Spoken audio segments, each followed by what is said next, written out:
Hello everyone, welcome back. In today's video, I'll show you how to download files from WeTransfer in 2026. Whether you've received a file by email or through a WeTransfer download link, this step-by-step guide will help you download your files quickly and safely.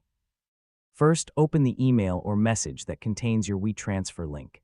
If you received the files by email, click the **download** button in the message. If someone shared a transfer link with you, simply click or paste the link into your web browser.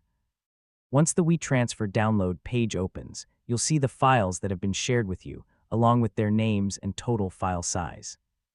Take a moment to confirm that you're downloading the correct files.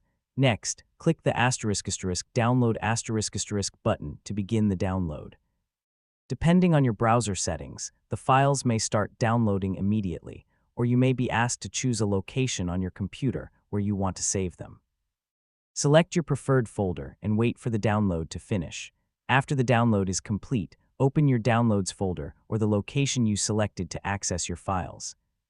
If the files are compressed into a zip folder, simply extract the zip file to view and use the contents.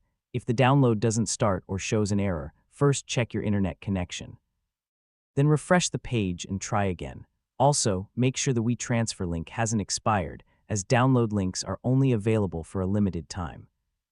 If the link has expired, ask the sender to upload the files again and send you a new link. And that's how you can download files from WeTransfer in 2026.